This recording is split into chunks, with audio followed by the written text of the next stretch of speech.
Fala galera, beleza? Então, no último vídeo, né, eu fiz vários disclaimers falando sobre. Sempre quando eu ia falar sobre liberalismo, eu abri um parênteses, mas eu percebi que eu acho que eu não fechei nenhum.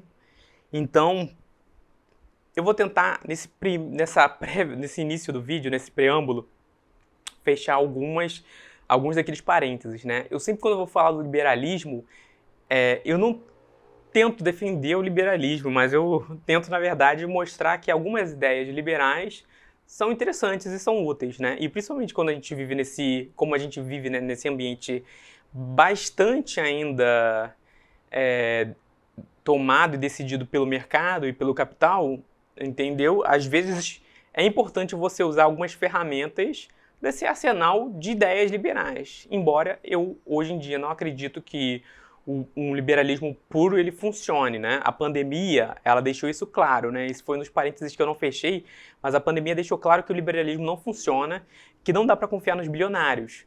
Porque se todos os multibilionários, eles tirassem 1 bilhãozinho da conta deles, que eu sei que não faz diferença e eu sei que não vai quebrar a empresa porque o Jeff Bezos comprou um iate de 500 milhões de dólares e não quebrou não quebrou a Amazon, né?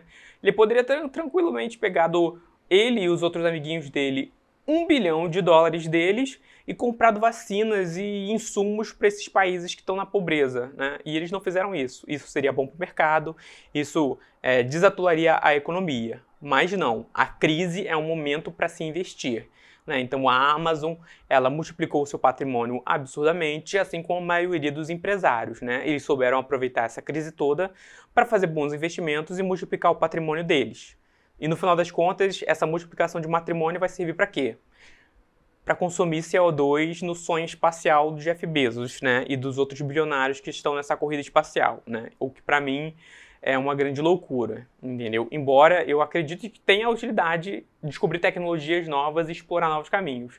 Mas no meio da pandemia, que está bloqueando a economia e tirando a vida de milhões de pessoas, ir para o espaço não deveria ser prioridade, né? Fechado esse parênteses, né? Eu vou falar ainda sobre ideias liberais hoje, né? Mais especificamente sobre ideias sobre a Tabata Amaral, né?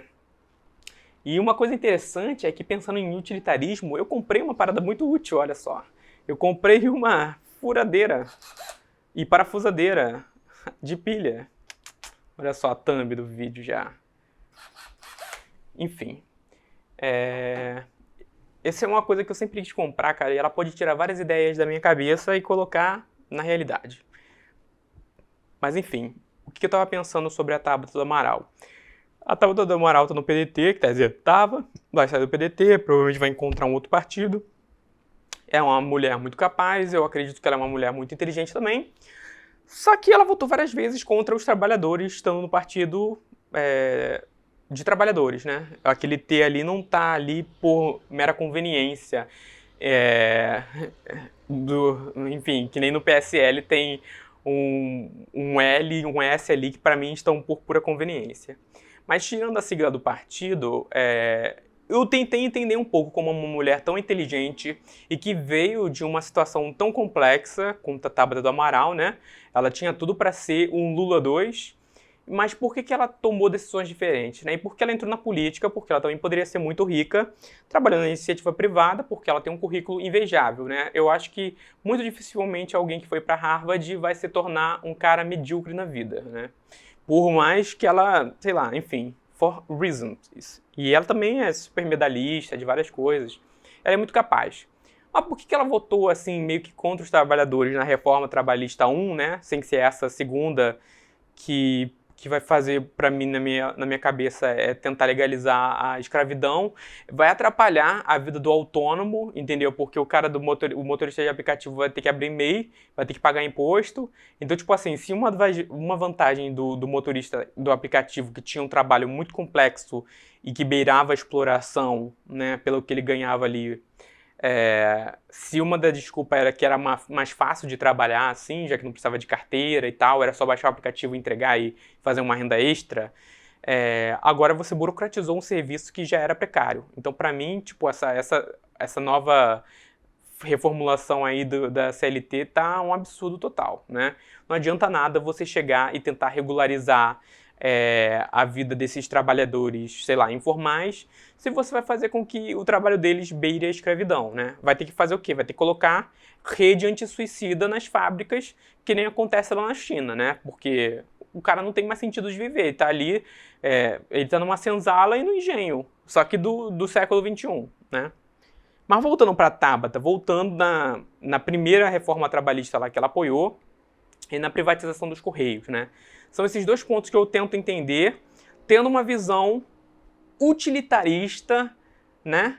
Uma visão que eu denomino hoje de otimismo pragmático, né? Eu me considero uma pessoa otimista pragmático.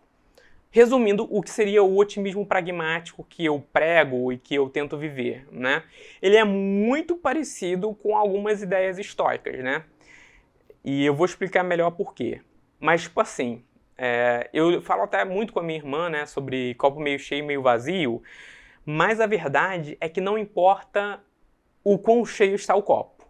A minha visão otimista pragmática, ela vê o seguinte, o copo tá 20% cheio, né, tá 20% preenchido, ele tá vazio, claramente ele tá mais vazio do que cheio, entendeu? Só que não importa se ele tá mais vazio do que cheio, o que importa é o seguinte, cara, eu tenho esses 20% do copo cheio, o que eu vou fazer com esses 20%? É só isso que eu tenho para trabalhar, entendeu? Então, tipo assim, não é que você não pode reclamar, você pode reclamar que o copo tá bem vazio, mas, cara, no final das contas, você vai ter que tomar uma decisão. E essa decisão, ela tem que fazer você andar para frente.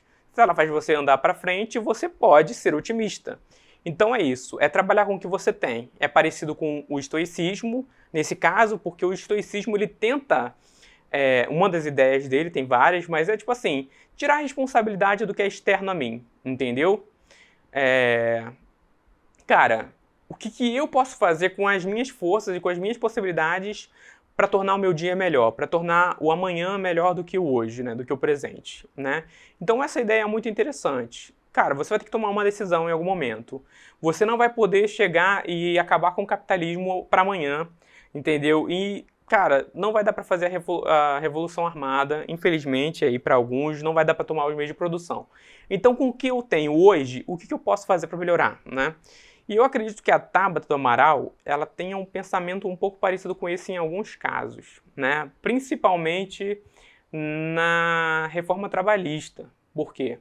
Ela queria que fizesse as reformas. A reforma trabalhista que foi aprovada não era ideal, mas ela estava pensando muito mais na responsabilidade fiscal do governo do que no bem-estar social do trabalhador.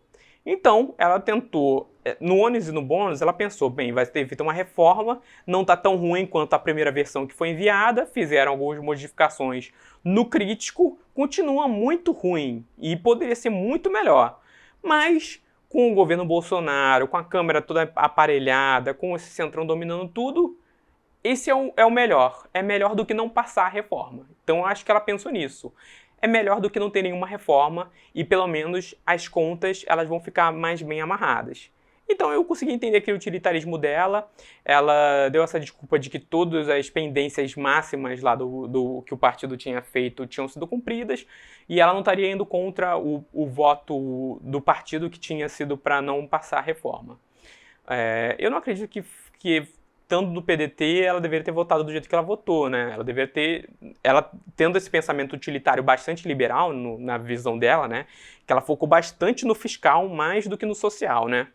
Então, eu acho que ela não deveria estar no PDT, entendeu? Mas eu entendo que para uma pessoa progressista como ela, seja difícil encontrar um partido com relevância que vai atender as medidas dela, né? Porque o Novo não é progressista de verdade, né? E, bem, se você percebe as entrelinhas, você vai ver que não tem. Então você não vai ter, o tanto que a galerinha do MBL aí, eles não estão no Novo, né? Eles claramente veem que existe uma problemática no discurso do Novo, que não é nada nova. E aí você vê o Kim, ele foi pro DEM, né? Que também não é um partido liberal, mas é um partido com relevância que teoricamente ele consegue ter uma independência ali, mas você vê que várias vezes ele está votando contra o partido dele e o partido dele está cada vez mais se alinhando ao centrão. Então você vê que essa política partidária brasileira é muito complexa e muito ruim. E a gente tem muitos partidos né? Mais partidos do que ideias, com certeza, e ao mesmo tempo você não tem uma representatividade de boas ideias, né? E aí a segunda coisa que tem a ver com a Tabata do Amaral é sobre a privatização dos Correios. Isso é mais complexo, por quê? Porque a Tabata do Amaral votou na reforma pensando na questão fiscal. E agora os Correios, que não dá prejuízo, pelo contrário, dá lucro, né? O que eu até acho complexo numa empresa estatal não deveria ser focado no lucro, né? Esse lucro deveria, se houvesse, na pior das hipóteses, é ser repassado, o que geralmente não sei se acontece, né? E se fosse reclamar do serviço, os Correios é ruim, tudo mais, dá lucro, mas o serviço é ruim, hoje você tem uma concorrência, você tem várias empresas de logísticas espalhadas pelo Brasil, inclusive esses e-commerces hoje em dia, eles não são totalmente dependentes do Correios, né? A maioria deles tem uma logística própria, você vê tanto o Mercado Livre quanto a Americanas tem aviões para pegar as compras lá da China e tudo mais. Só a última etapa das compras internacionais que vão acabar caindo na mão dos Correios, né?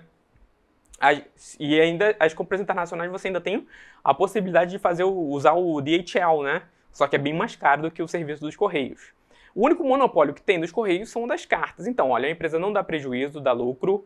Se o serviço for ruim, você já tem uma alta concorrência hoje em dia no Brasil e você não tem um monopólio de verdade, porque ninguém está se importando com as cartas. Por que, então, votar a favor da privatização dos Correios, né? Já que você não é uma liberal, né? Tipo, se você for um cara bem liberal, você realmente vai querer tirar do Estado o máximo de mecanismos possível, né? E deixar lá só o mínimo: saúde, educação e segurança. E talvez um bem-estar social ali, né? Por exemplo, como moradia, habitações, essas coisas e tal, né? Que também são importantes, mesmo se você for liberal. Então, tipo, se ela não é uma liberal, se ela é ali um centro-esquerda da vida, por que votar a favor da privatização dos Correios pensando nisso hoje? E aí eu fiquei tentando entender, mesmo com o meu utilitarismo, né, essa questão, né? Falei, poxa, por que a Tabata pensaria nisso? E eu não vi a resposta dela. Eu não vi o que ela respondeu, porque eu não sigo muito ela, embora eu admire ela como a trajetória dela, né, uma trajetória interessantíssima. E eu ainda acredito que, por mais que ela vote coisas que eu não defendo, ela é uma política séria e é uma coisa que hoje em dia está em raridade, né? O nosso próprio presidente não é sério, não leva com seriedade o cargo dele e diminui muito, cara, o valor que a gente tem como país. Isso a gente deveria olhar com maus olhos muito grande o que uma má gestão federal faz, né? Como diminui, né? Nos deixa pequeninos perante os outros países. Mas enfim, por que a Tabata votou? E eu fiquei pensando nesse utilitarismo e eu pensei o seguinte, pensando no futuro. Lembra lá da Telerge quando ela foi privatizada? Quando a Telerge foi privatizada, gerou muito desemprego e muitas pessoas criticavam que pessoas que moravam mais longe não iam ter acesso à telefonia e tal, né? Ainda hoje acontece de pessoas não terem acesso à telefonia, mas... E as linhas telefônicas eram caríssimas, né? E eu lembro que eu demorei muito para ter um telefone fixo em casa, né? Da Telemar na época. Demorou um tempão para eu ter o telefone, né? Meu pai tinha uma linha de celular antes, porque ele comprou na época que poderia ser um bom negócio você comprar uma linha de celular, né? Quando isso era tipo como se você estivesse comprando um fundo imobiliário, né? Nossa, eu vou alugar linhas telefônicas, né? Isso era uma expectativa de negócio antigamente. Mas eu lembro que eu demorei mesmo morando numa cidade grande, que é Nova Iguaçu, né, na Baixada, mas é uma cidade grande, eu demorei muito para ter uma linha telefônica fixa em casa. Hoje, com o celular e com via satélite, e hoje em dia você tem uma distribuição muito grande de repetidores e tudo mais, vale muito a pena para as empresas privadas instalarem essas antenas repetidoras mesmo em lugares rurais e afastados, né? Você tem uma distribuição muito maior. Então a privatização, embora tenha pessoas que não têm acesso ainda à telefonia e energia elétrica, né, até mais básico, você teve uma distribuição muito grande. E talvez o governo, com a Telerge, ele não chegasse tão rápido nesses lugares. Então eu entendo que sim, por mais que a privatização, nesse caso, tenha gerado muito desemprego, existe uma evolução natural ali de tecnologia, né, que talvez algumas pessoas já estivessem percebendo, né, que faria com que realmente, cara, ter essa empresa de telefonia estatal fosse um grande prejuízo para o governo, né? Então, tem que lembrar que precisa ter uma responsabilidade fiscal, porque uma hora essa conta bate. A gente sabe que uma hora essa conta bate. Infelizmente, a gente não tem um país rico, a gente não explorou países e pegou o ouro deles e ganhou muito dinheiro, e nem a gente chegou e aproveitou tão bem as guerras que teve produzindo manufatura e armamento para conseguir se tornar uma grande potência. Infelizmente, o Brasil quase conseguiu fazer isso em algum momento aí da história dele, mas não rolou. Então a gente tem que trabalhar com o que a gente tem hoje, que é uma economia muito voltada para agro e pouco industrializada, né? E aí, pensando nisso tudo, eu imagino o seguinte, trabalhando no e-commerce, trabalhando com empresas que estão comprando serviços de last mile delivery, né? Que é aquela entrega de última milha, né? Que é o cara do Rappi, que é o cara da Log, que é o cara da AmiFlash. Então, essas empresas que... Uber Eats, né? Você vê essas empresas que fazem o último trajeto da mercadoria para sua casa, com o motoboy, estão cada vez ficando mais populares, né? Então você tem um grande arcabouço logístico de centros de distribuição e depois você tem essa entrega que é inclusive rastreável, que você consegue ver a sua encomenda vindo até a sua casa e tudo mais com uma velocidade muito, muito rápida. Então você tem entregas ultra rápidas de até 30 minutos, né? De no máximo 30 minutos, na verdade. Então, olha só como que a gente está evoluindo bastante. E eu entendo que essa logística vai cada vez aumentar mais. É importante você ter a logística do Correios, desses centros de distribuição que tem em todos os estados, em vários lugares dos estados, em cada cidade, praticamente, tem uma agência de Correios, então isso é um poder logístico muito grande. Qualquer um que dominar isso, se o Mercado Livre comprar isso, se Americanas, né, comprar isso, cara, essa logística é um absurdo, entendeu? Eles vão conseguir entregar para o Nordeste com muito mais facilidade e principalmente podendo investir mais em tecnologia e fazer o que o mercado faz de melhor, né? O mercado não faz todas as coisas boas, não, mas tem uma coisa que o mercado faz bem, que é o custo-benefício. Você ter o melhor desempenho pelo custo mínimo, né? Então, alto desempenho por custo mínimo é a ideia principal do mercado, né? É o que vai aumentar o seu lucro. Então, eu tenho certeza que se cair nas mãos de uma empresa privada, ela vai aproveitar muito bem isso. E eu tenho certeza que ela vai cobrar caro, mas a ideia é cobrar caro para você ter um serviço que as pessoas querem pagar, né? E o problema da exclusão social de algumas pessoas que não vão ser atendidas pelo correio, ele continua. E esse era uma grande barreira que eu ainda via. Né? Embora tivesse lá uma cláusula de que deveriam se manter ainda essas entregas para regiões mais longe, né? Que depois o Mourão acabou falando que o governo ia ter que criar uma outra empresa só para cuidar disso. Mas voltando aqui agora, tentando envelopar essa ideia. Eu fiz um brainstorming aqui quase, né? Então, tipo assim, putz, Tabata do Amaral votou a favor disso. Pô, existe um problema social aí da exclusão de pessoas que acontece. Pô, mas será que de repente ela não tá vendo o que o mercado tá falando? Que provavelmente o futuro vai ser dominado por esses last mile deliveries e por esse sistema complexo de logística cada vez mais integrado e que o Correios ele não vai conseguir tomar conta disso no futuro se ele não tiver um investimento absurdo, entendeu? Se em algum momento ele não precisar ter um prejuízo para investir, sabe? Porque ele não vai conseguir competir com as startups. E aí, se as pessoas começarem a usar cada vez menos o correio, pensa nisso. Você tem muitas pessoas que são ali concursadas que vão continuar dependendo do Estado para um serviço que talvez no futuro dê um prejuízo. No futuro, eu acredito que os Correios vão dar prejuízo. Entendeu? Pelo mesmo jeito que os bilionários aí, eles não estão investindo no Banco do Brasil, que dá bilhões de lucro por ano, e estão investindo no Nubank, que dá bilhões de prejuízo por ano. Entendeu? Não é porque o bilionário é idiota, é porque o bilionário sabe que o Nubank está dando prejuízo agora porque ele está torrando dinheiro para investir em adquirir cliente, em adquirir tecnologia para melhorar os serviços dele, e ele só vai cobrar isso no futuro quando todo mundo já estiver dependendo desse serviço, entendeu? Então o Banco do Brasil, que hoje dá bilhões de lucro, no futuro vai se tornar cada vez menos utilizado, porque as pessoas não vão querer ficar pegando aquela fila do Banco do Brasil. E, cara, cada vez menos as pessoas vão depender da conta ali do Banco do Brasil e vão migrar para essas contas digitais e tudo mais. Entendeu? Então, realmente, pensando no futuro, tendo essa visão no futuro, o Correios que hoje dá um lucro alto, talvez no futuro não dê. E se ele continuar na mão do governo, por mais que eu ainda acredito que faça sentido estar na mão do governo hoje, que se for para privatizar não seria bom privatizar hoje, né? Principalmente não com essas cláusulas que foi aprovada hoje, eu entendo que quanto antes isso for feito, porque se o Lula for eleito no ano que vem, se tudo der certo, não vai ser o Bolsonaro. Sendo o Lula ou sendo a pseudo-terceira via, eu acredito que a gente já vai estar caminhando para frente só de se livrar do Bolsonaro.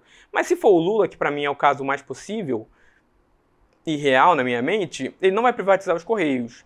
Então a gente pode ter um problema fiscal ali, né? Para esse futuro. E eu acredito que se o Lula ganhar, ele vai ficar por um tempo. Eu não acredito que eles vão desperdiçar tão facilmente essa volta no poder, né?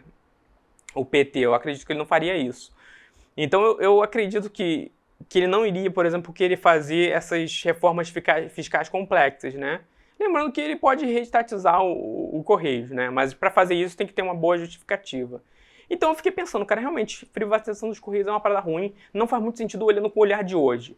Mas pensando no futuro, pensando na concorrência do futuro, pensando com tecnologias que vão vir no futuro, pode ser que isso se transforme num problema, né?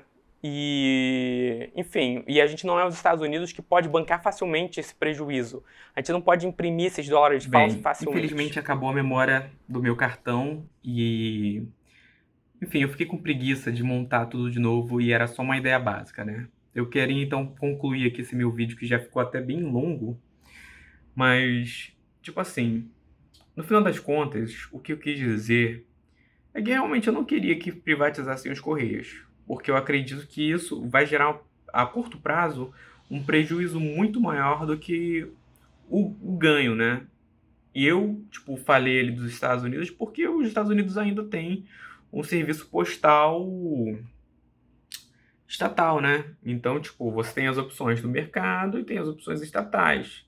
Isso é interessante porque, por exemplo, aqui no Brasil é importante você, principalmente para o governo, cara, é importante ele ter esse serviço de entrega de cartas, por exemplo, na mão dele e tudo mais, né? Eu acredito que faça sentido, mas no final das contas eu entendi a parada da Tabata ter votado a favor justamente porque, tipo assim,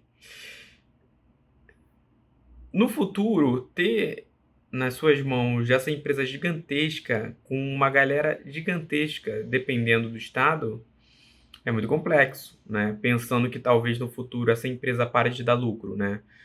E eu acredito que ela vai parar de dar lucro pelo que eu falei, né? Pela essa modernização, esses serviços novos, essa demanda de velocidade cada vez maior, e que está extrapolando o Sudeste, né? Daqui a pouco a gente vai ver entregas ultra rápidas também aí na região Nordeste, que sempre foi uma região que sofreu muito com prazos de entrega e preços altos, né? Então muitas empresas já estão criando vários centros de distribuição no Nordeste, que é um público consumidor fortíssimo, né? E eu tenho certeza que isso vai se espalhar para o Norte também. Então, eu acredito que não vale a pena para o Correios tentar entrar nessa briga onde esses players, eles têm uma tecnologia muito grande, né? Então, tipo, a curto prazo eu acho que não faz sentido para o Correios, porque essa briga não tá tão acirrada assim, ainda tem muita coisa para rolar, mas eu entendo que, tipo assim, rompendo esse laço agora, nesse governo que tá totalmente descredibilizado e todo mundo odeia ele, né, um governo sem popularidade, isso facilita muito para passar essa reforma, mesmo que ela seja uma reforma muito ruim. Basicamente é isso, né? Então acho que foi um golpe mais, tipo assim, pensando no custo-benefício ali, né? Tipo, esse governo tá aprovando tudo, não tem popularidade, então vai passar e não vai vetar. E no futuro os Correios vão se tornar um problema grande para o governo, onde você vai ter muita gente aí dependendo de trabalhar para o Estado e, tipo, não vai estar se pagando. Eu acredito que isso vai acontecer, infelizmente, né? E porque esse é o futuro, né? Modernização cada vez maior e cada vez menos a necessidade de mão de obra humana, cada vez mais automatizado e tudo mais. O que, para mim, no final das contas, levanta questões importantes de um planejamento muito grande do que a gente vai fazer, né? Cada vez mais vai se tornar importante, cara, a gente democratizar o conhecimento para que as pessoas não se percam no sistema, no final das contas. E é isso. Acho que isso aí resume um pouco mais ou menos a ideia, né? Desse utilitarismo que eu vi ali na tábua do Amaral. Não acredito que foi uma decisão muito boa, mas eu acredito que ela pensou, cara, se não for agora, não vai ser no Lula, né? Então, vamos passar do jeito que tá mesmo, porque aí esse problema já se, entre aspas, resolve agora, né? No final das contas. Mas é isso. Valeu, galera. Então, até o próximo vídeo. Espero que vocês tenham entendido aí um pouco minha ideia, por menos popular que ela pareça ser, né? E por menos otimista que ela pareça ser, né? Porque, tipo assim, não parece um futuro otimista, né? Mas eu diria que não parece ser um futuro fácil, né? Quem tem que ser otimista não é o futuro, é a gente. E é isso. Valeu. Fui.